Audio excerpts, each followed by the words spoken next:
안녕하세요. 사연을 부탁해입니다. 오늘의 사연을 소개하겠습니다. 동생과 저는 카페를 운영하고 있습니다. 둘 다 대학을 졸업한 후 회사를 다니다가 몇 년간 준비를 한 뒤 카페를 차렸어요. 물론 그런 우리 뒤에 부모님이 계셨기에 큰 어려움 없이 시작을 한 부분도 있었습니다. 우리가 운영하는 카페 상가가 부모님 명의였거든요.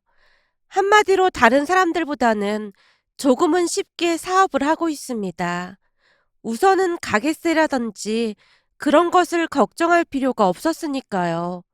카페에서 나오는 수익 중 일부는 부모님께 드리고 나머지는 우리 자매가 나눠 가졌어요. 하지만 나름 장사가 잘 되었기에 큰 어려움 없이 지내고 있었습니다. 그러던 어느 날 상가 건물에 분식점이 하나 들어왔는데요. 분식점을 운영하면서 여자 혼자 남매를 키운다는 소문이 있었습니다.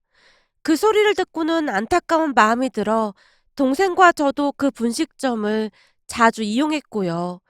그러면서 그 분식집 사장님과 가까워졌는데요.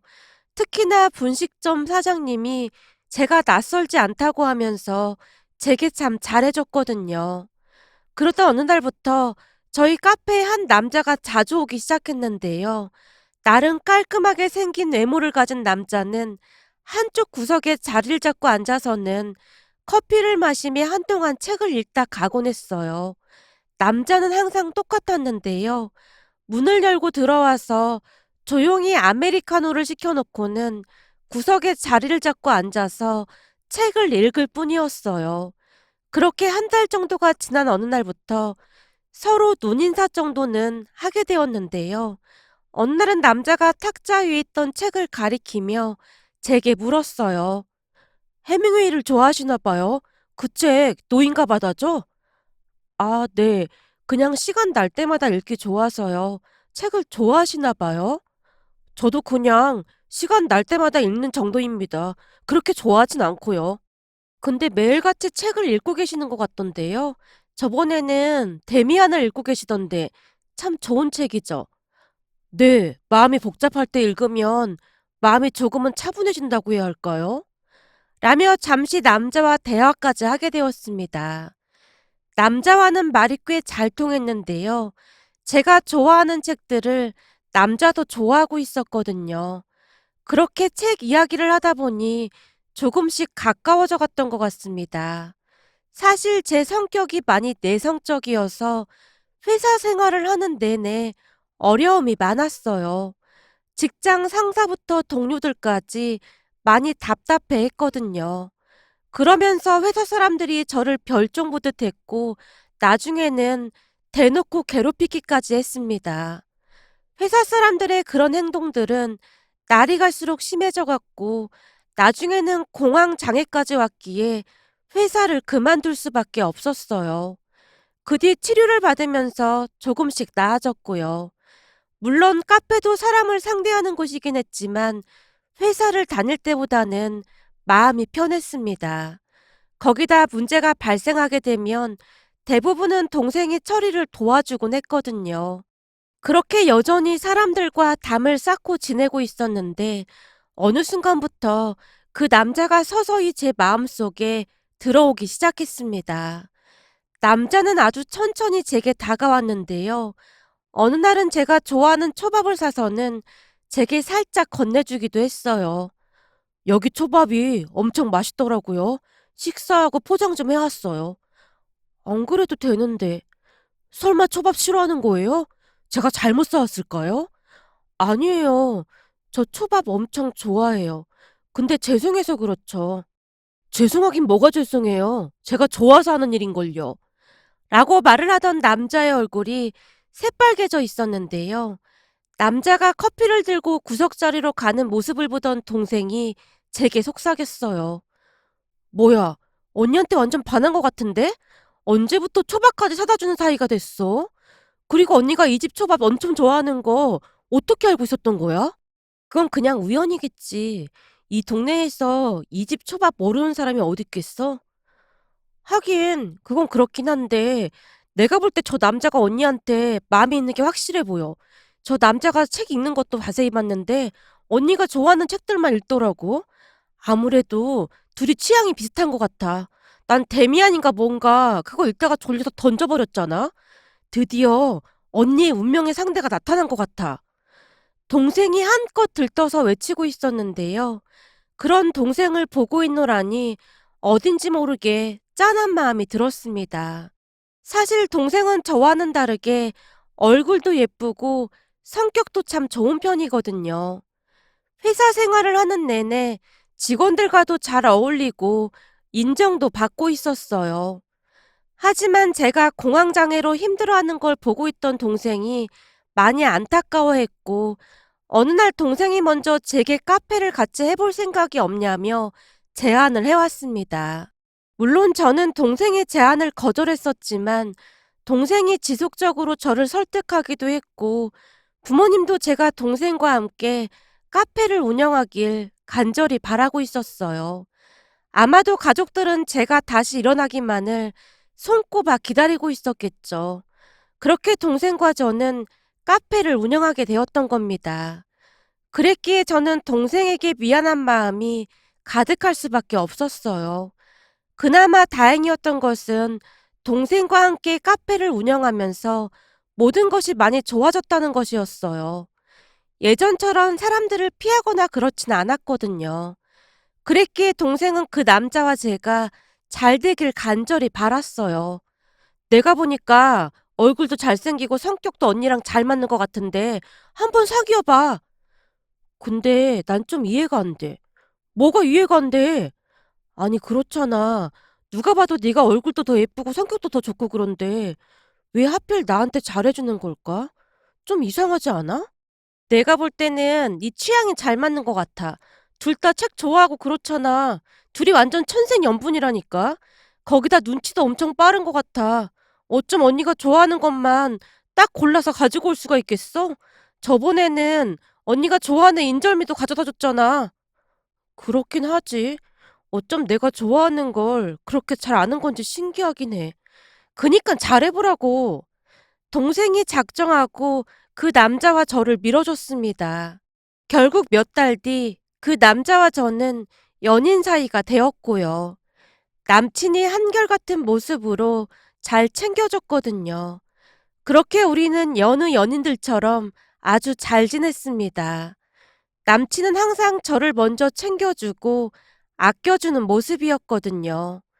항상 침울해 있던 제게 남친이 생겼다는 사실에 부모님도 많이 기뻐했어요. 한 가지 이상한 점이 있었다고 하면 남친이 옷이나 액세서리를 자주 사주곤 했는데요. 남친이 사주는 것들이 조금 올드해 보였다는 것 빼놓고는 모든 게 완벽했어요. 제가 그렇게 날씬한 편이 아니어서 그러한 것들을 선물하나 보다 하고 말았습니다. 그러던 어느 날은 남친을 따라 남친의 외할머니를 찾아뵙기도 했는데요. 외할머님이 저를 보자마자 제 두 손을 잡고는 어찌나 좋아했는지 모른답니다. 제가 정말 마음에 드는 모양으로 한시도 제 옆에서 떨어지지 않을 정도였어요. 회사를 다니면서 사람으로 인한 상처를 참 많이 받았었는데 그 모든 상처가 남친을 만나고 나서 치유되는 듯한 그런 기분이었어요. 그 뒤에도 우리는 한 달에 몇 번씩 남친의 외할머니를 찾아뵙곤 했는데요. 어느 날은 남친이 외할머니께 묻기도 했어요. 할머니, 우리 결혼하면 여기 들어와서 같이 살까? 그게 너만 좋다고 될 일이야? 우리 자기는 내가 좋다고 하면 아마도 그렇게 할걸? 그지 자기야? 외할머님과 남친이 저를 바라보고 있었는데요. 그 순간 어찌 대답을 해야 할지 몰라 제가 당황하고 있었습니다. 그 모습에 외할머님이 저를 다독였고요.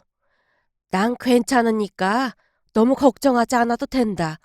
여지껏 혼자 살았는데 그게 뭐 대수라고. 할머니, 그러니까 이제는 우리가 같이 산다고 하는 거잖아. 우리도 그동안 할머니 이렇게 혼자 사는 거 알았으면 진작 찾아뵀을 텐데 진짜 미안해서 그래. 미안하긴 뭐가 미안해. 오히려 이 할미가 미안하지. 네 엄마 그렇게 세상 떠나고 나서 내가 니들을 한참 찾았는데 네 친가 사람들이 워낙 깐깐해서 보여줘야 말이지. 그래도 이렇게나마 찾았으니 얼마나 다행인지 모르겠다. 난 참 이해가 안 되는 게 아버지는 재혼해서 혼자 잘 먹고 잘 살았으면서 우리 보러 자주 오지도 않았어.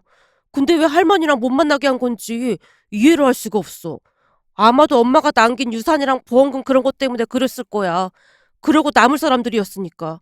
사실 누나랑 나는 그돈 구경도 못 해봤다니까. 외할머니과 남친이 진지하게 대화를 하고 있었는데요. 아마도 남친 어머니가 돌아가신 뒤 친가 가족들이 외할머님과 남친을 만나지 못하게 했던 것 같았습니다. 그러던 와중에 외할머님께서 남친과 남친 누나를 어렵게 다시 찾았던 것 같았고요. 그렇게 한동안 대화를 하고 집으로 돌아가던 중 남친이 제게 말했어요. 아까는 내가 너무 갑작스레 말을 꺼내서 놀랐지. 조금 놀라긴 했어. 근데 진짜로 결혼 후에 외할머님과 같이 살 생각이야? 난 그러고 싶은데 자기가 허락을 해야 가능한 거지. 자기야, 난 말이야. 우리 외할머니와 같이 살고 싶어. 사실 엄마가 돌아가신 뒤 아버지랑 친가 가족들은 우리를 좋아하지도 않았거든. 아버지는 재혼해서 다시 자식들 낳고 잘 살고 있고 말이야. 그래서 그런지 난 외할머니가 엄마 품 같고 그래서 좋아. 근데 자기가 싫다고 하면 나도 강요하진 않을게. 나도 자기 마음은 잘 알 것 같아. 나도 한번 잘 생각은 해볼게. 그래, 잘 생각해줘. 사실 지금 외할머니가 사시는 집도 다 할머니 명의거든? 그래서 그냥 거기 들어가서 살아도 좋을 것 같아. 자기도 알다시피 할머니 집이 진짜 좋긴 하잖아. 우리 할머니가 떡집해서 돈도 진짜 많이 벌었다고 하더라고. 떡집에서 그렇게 벌 수도 있는 거구나? 그러게. 암튼 많이 벌었다고 하더라고. 그래서 늦게나마 우리 찾은 거고 말이야. 그러니 내 입장에서는 할머니 곁을 지켜드리고 싶은 생각만 들더라고. 남친이 간절한 표정으로 말하고 있었습니다. 하지만 저 또한 외할머님과 함께 사는 것에 대해 나쁘지는 않다고 생각하고 있었는데요. 외할머님 댁에 갈 때마다 어찌나 환대를 해주시던지 불편할 게 전혀 없었거든요. 아니죠. 오히려 너무나 과분한 대접을 받는다는 생각마저 들었어요. 갈 때마다 제게 선물도 많이 주시고 보석이나 금목걸이 등도 많이 주시곤 하셨거든요. 어찌나 막무가내로 주시던지 우선은 받았다가 남친에게 다시 돌려주기도 했을 정도였어요.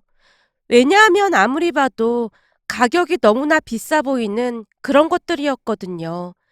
그랬기에 제 입장에서는 외할머님이라는 존재에 대해 거부감 같은 것이 전혀 없었어요. 그 뒤에도 외할머님을 찾아뵐 때마다 한결같이 과분할 정도로 저를 예뻐해 주셨거든요. 그렇게 우리는 하루하루 행복한 나날을 보내고 있었습니다. 그러던 어느 날 동생의 친구가 카페로 놀러 왔는데요. 동생이 친구에게 상간의 분식점에서 김밥이랑 순대 같은 것을 사다 달라고 부탁을 했고 그 친구가 분식점에 가서 간식거리를 잔뜩 사서 카페로 들어왔습니다. 그런데 카페로 들어서던 동생 친구의 얼굴이 새하얗게 질려 있었어요. 그 모습에 동생이 놀란 듯 물었고요. 소민아, 너 왜 그래? 무슨 일 있었어? 동생의 친구 소민이에게 묻고 있었지만 소민이는 넋이 나간 듯 멍히 서 있을 뿐이었어요. 소민아, 너 왜 그러냐니까? 너 혹시 분식집 사장님이 누군지 알고 있었어? 언니도 알고 있었던 거예요? 소민이가 저를 빤히 바라보며 물었어요. 분식집 사장님이 분식집 사장님이지 누구긴 누구야. 아니 그게 아니라 라고 말을 하던 소민이가 벌컥벌컥 물을 들이키고 있었어요. 그런 소민이를 보며 동생이 다시 물었고요. 그게 아니라니 대체 무슨 말을 하는 거야? 그러니까 내 말은 분식집 사장님이 언니 남친 누님인 거 알고 있었냐고요. 뭐? 분식집 사장님이 우리 언니 남친 누님? 그게 무슨 말이야? 말 그대로잖아. 언니 지금 사귀는 남자 있잖아요. 그래 있지. 근데 그게 왜? 그러니까 그 남자랑 분식집 사장님이랑 남매 관계인 거 알고 있었냐고요. 소민이가 재촉하듯 동생과 저를 번갈아 가며 바라보고 있었어요. 뭐? 분식집 사장님이랑 내 남친이 남매 사이였다고? 무슨 말도 안 되는 소리를 하고 있어. 절대 아니야.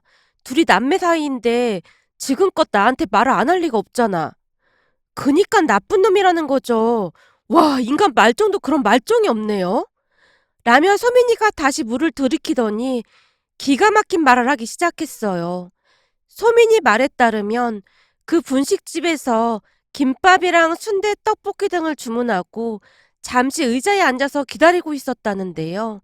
그때 마침 남친이 그곳에 들어오더랍니다. 소민이는 제 동생의 절친으로 가끔 카페에 오며 가며 남친을 보기도 했었고 SNS 사진을 통해서 남친의 얼굴을 알고 있었어요. 다만 남친은 몇 번 지나가면서 인사는 했었지만 소민이의 얼굴을 정확히는 모르고 있었던 모양인데요. 그날 소민이가 마스크에 모자까지 눌러쓰고 있었기에 더욱 몰라봤던 것 같네요. 다만 소민이는 남친이 마스크도 하지 않은 채 가게 안으로 쑥 들어와서 한눈에 남친을 알아봤고요. 그 모습에 소민이가 인사를 하려고 주춤주춤 자리에서 일어났다는데요. 그 순간 분식집 사장님이 남친에게 대뜸 묻더랍니다. 너 어떻게 돼가고 있어? 희정이는 잘 꼬신 거야? 걔 엄청 어리숙한데 뭘 그렇게 뜸을 들이고 있어? 빨리 결혼 날짜 잡아야 할 거 아니야. 내가 언제까지 김밥이나 말고 있어야겠어. 알았으니까 조금만 기다려봐. 나도 지금 최선을 다하고 있으니까 이게 그냥 그렇게 몰아붙였다가는 물거품이 될 수도 있잖아. 그러니까 신중하게 행동해야 하는 거야. 그래도 그렇지. 내가 그만큼 정보를 줬으면 이제는 네가 빨리빨리 처리를 해야지. 할머니도 걔 얼굴 보고 놀랐다면서. 그럼 완전 게임 오버인 거잖아. 그게 그렇긴 한데 막 서두르다가 망치는 수가 있어. 걔도 그래. 띨띨한 것 같다가도 어느 순간 보면 아닌 것 같고 거기다 걔 동생이 제일 문제란 말이야. 희정이 동생이 왜? 아니 그 동생이 아주 보통 여시 같은 게 아니거든. 그래서 걔 눈치 보느라 아주 골머리가 아파. 라며 남친이 눈치를 보며 가게 안을 한번 둘러보더랍니다. 그런 남친의 모습에 소민이가 아무것도 못 들은 것처럼 휴대폰만 만지작거리고 있었고요. 저 손님, 귀에 이어폰 꽂고 있어서 안 들릴 테니까 걱정하지 마. 누나라는 사람이 소민이를 흘끔 바라보더니만 다시 말을 했다네요. 하긴 동생 그게 좀 여시 같긴 하더라고. 꼴의 자매라고 지 언니랑 엄청 끔찍이 챙기긴 하더라니까.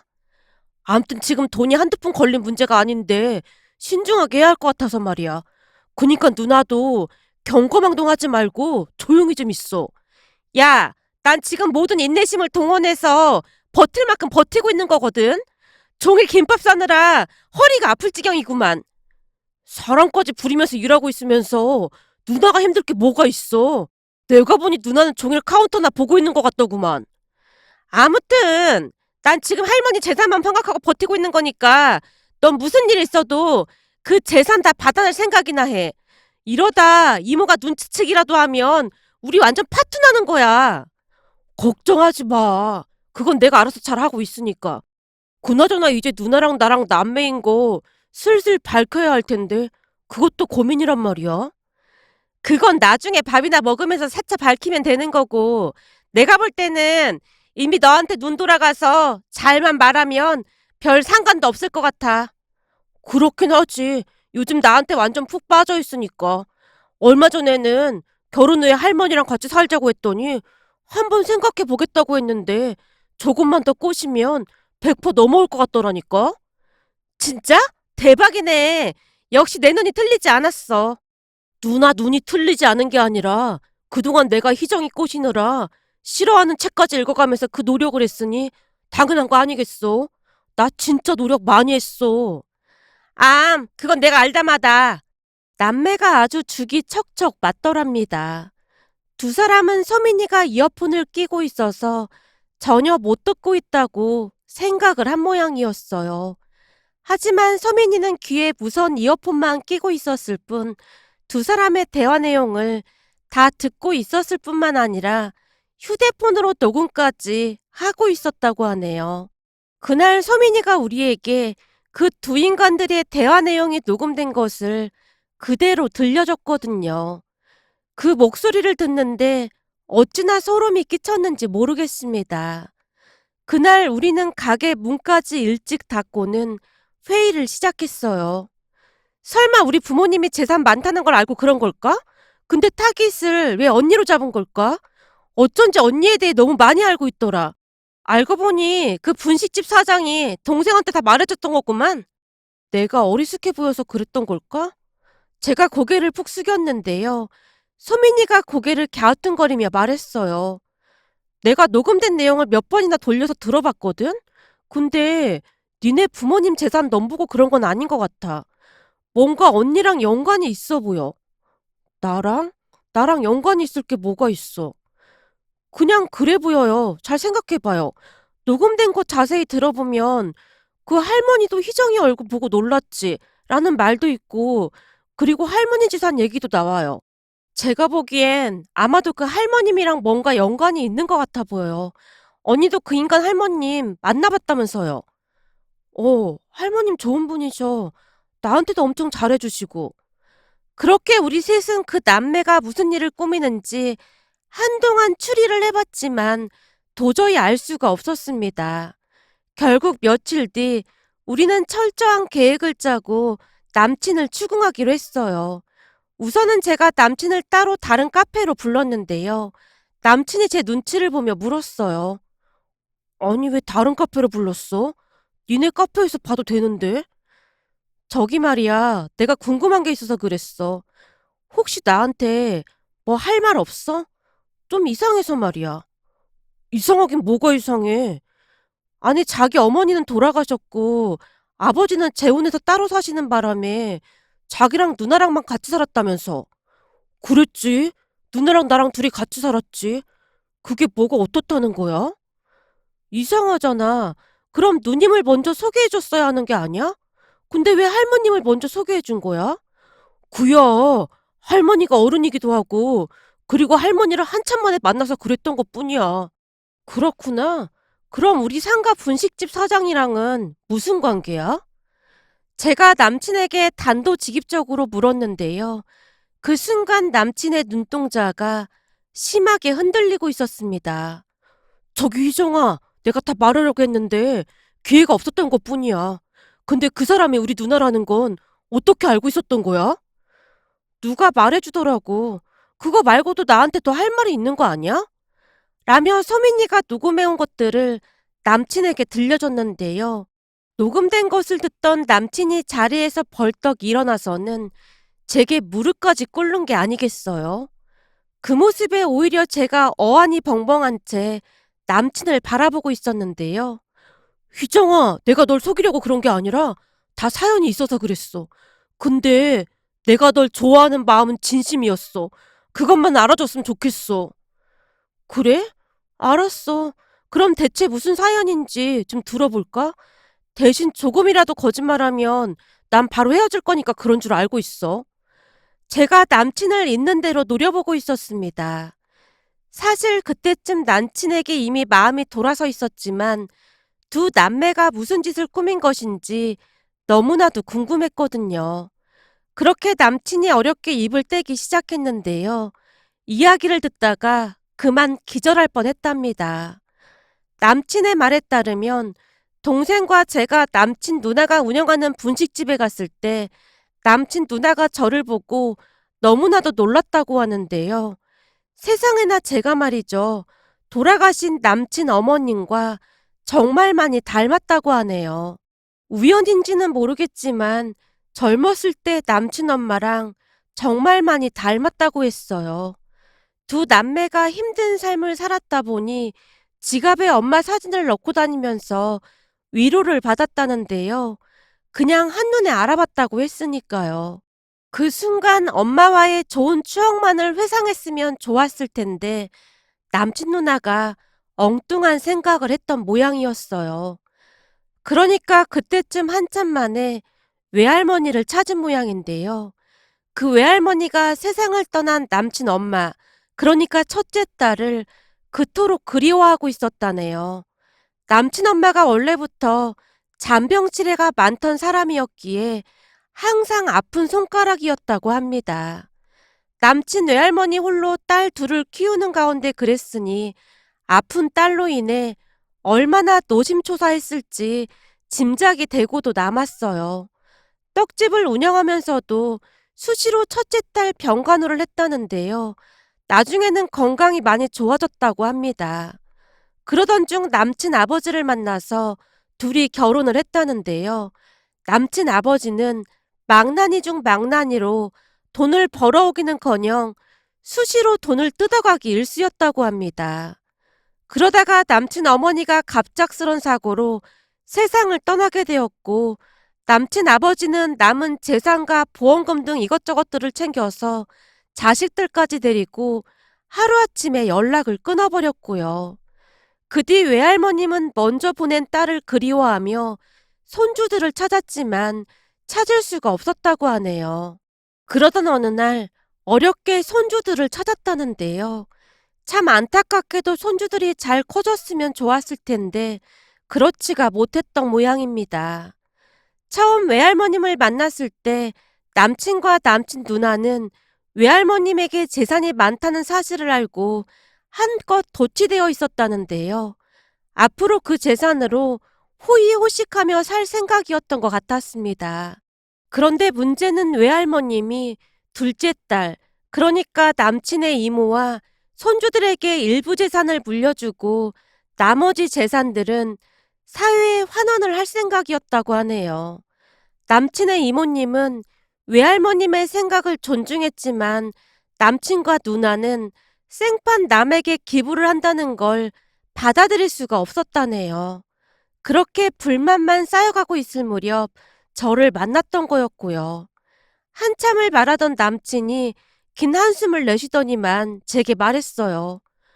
근데 그 와중에 엄마를 꼭 닮은 너를 만난 거야. 내가 니네 엄마랑 닮은 게 무슨 상관이 있다고 그러는 거야? 그게 사실 말이야. 아주 상관이 많아. 난 진짜 이해가 안 되네. 내가 돌아가신 니네 엄마랑 조금 닮은 것 뿐인데 상관이 많을 게 뭐가 있어. 그게 말이야. 우리 외할머니가 너를 보고 있으면 마치 엄마를 보고 있는 것 같대. 너 볼 때마다 그렇게나 좋아할 수가 없어. 그래서 우리 둘이 결혼하고 할머니 모시고 살면서 네가 할머니한테 잘하면 할머니가 우리한테 재산을 다 주지 않을까 싶었거든. 남친이 토시 하나 틀리지 않고 그렇게 말을 했습니다. 그 말에 제가 어찌나 충격을 받았던지 딸꾹질이 나올 정도였어요. 뭐? 진짜 그런 생각을 하고 있었단 말이야? 그게 말이나 된다고 생각해? 말이 안 될 게 뭐가 있어. 너 만나고 나서 우리 할머니가 해달라는 거 다 해주고 있었거든. 사실 희정이 너한테 말은 못했지만 우리가 너 핑계대고 돈도 엄청 받다 쓰고 그랬거든. 너한테 뭐 해주려고 한다고 하면 그냥 만사 오케이야. 와, 그러니까 너랑 니네 누나는 나를 그냥 도구로 이용하려고 했던 거구나? 아니, 그런 건 아니고 우리가 할머니 재산만 받으면 너한테도 좋은 거잖아. 너도 평생 일 안 해도 될 만큼 우리 할머니 재산 엄청나거든. 근데 그걸 생판 모르는 남한테 준다고 하니까 우리가 이러는 거잖아? 힘들게 번 돈을 왜 남한테 갖다 바치냐고. 까놓고 말해서 우리도 힘들게 자랐는데 아무도 우리 도와주지 않았어. 하물며 아버지나 친가 가족들도 거의 나 몰라라 있어. 그건 네 생각인 거고 할머님께서 기부를 하신다고 하는데 왜 상관을 해? 아무튼 우리 그만 헤어지자. 난 무서워서 더 이상 너 못 만나겠어. 제가 자리를 박차고 일어났는데요. 휘정아, 잘 생각해봐. 너한테도 미치는 장사가 아니라니까? 넌 결혼이 무슨 거래고 장사냐? 네 생각부터가 글러먹었어. 아무튼 우리 이미 끝난 거니까 더 이상 아무 말도 하지 마. 제가 급히 그곳을 나왔고 그렇게 우리는 헤어졌습니다. 그 뒤 저는 전남친 외할머님 댁에 따로 찾아가서는 할머님이 충격받지 않도록 잘 이야기를 했습니다. 아마도 두 남매가 힘들게 살다 보니 나쁜 생각을 했던 모양이에요. 할머님도 알고 계셔야 할 것 같아서 이렇게 찾아왔습니다. 그리고 우리는 이미 헤어졌습니다. 그랬구나. 이렇게 찾아와줘서 고맙다. 사실 나도 조금은 눈치채고 있었는데 손주들이 안타까워서 눈 감아준 것도 있었어. 그런데 그런 생각을 하고 있었다니 그저 안타까울 뿐이구나. 할머님의 얼굴에 근심이 가득해 보였습니다. 하지만 제가 어찌 해드릴 방도가 없었기에 그 뒤 저는 전남친을 잊고 나름 바쁜 생활을 하고 있었습니다. 그러던 어느 날 더욱 놀라운 진실 앞에 충격을 받을 수밖에 없었는데요. 전남친과 헤어지고 한 달쯤이 지난 어느 날 전남친 외할머님이 둘째 딸과 함께 우리 카페로 들어오셨어요. 그리고는 제게 전남친에 대해 더욱 충격적인 진실을 말해줬습니다. 그동안 전남친이 했던 말 대부분이 거짓말이었다고 하네요. 그러니까 전남친이 누나와 둘이 외롭게 살았다는 것도 거짓말이었고, 할머님 재산이 있다는 말에 전남친 아버지부터 친가 가족들이 전부 짜고 그런 짓을 저지른 것이라고 했습니다. 전남친 외할머님이 기가 막히다는 듯이 제게 말을 꺼냈거든요.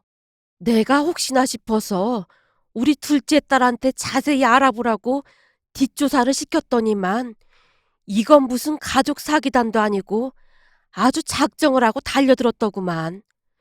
난 세상 떠난 우리 딸 자식들이니 조금이나마 챙겨주려고 했었는데 내 생각이 잘못됐던 것 같아. 그래서 그나마 주려고 했던 재산 일부도 안 줄까 해. 우리 둘째 딸이랑 사이랑 상의해봤는데 어렵게 사는 사람들 찾아서 기부하기로 했어. 손주들을 위해서라도 그게 낫겠다 싶고 말이야. 우리가 이렇게 찾아온 이유는 혹시나 그 인간들이 희정씨 가게에 찾아와서 난동이라도 부릴까 싶어서야. 이 모든 사달이 희정씨 때문이라고 생각할 수도 있는 일이니까. 저는 괜찮습니다. 혹시 찾아오면 말이야. 두말하지 말고 바로 경찰에 신고해. 괜히 우리 때문에 힘들게 된 것 같아서 정말 미안하네. 그리고 잠시나마 우리 딸 닮은 얼굴 볼 수 있게 해줘서 정말 고마웠어. 아무리 봐도 우리 딸이랑 닮아도 너무 닮았어. 라며 할머님이 제 얼굴을 물끄러미 바라보다가 돌아가셨습니다. 그리고 며칠 뒤 할머님 말씀처럼 전남친과 아버지가 카페로 찾아와 소란을 피워댔는데요.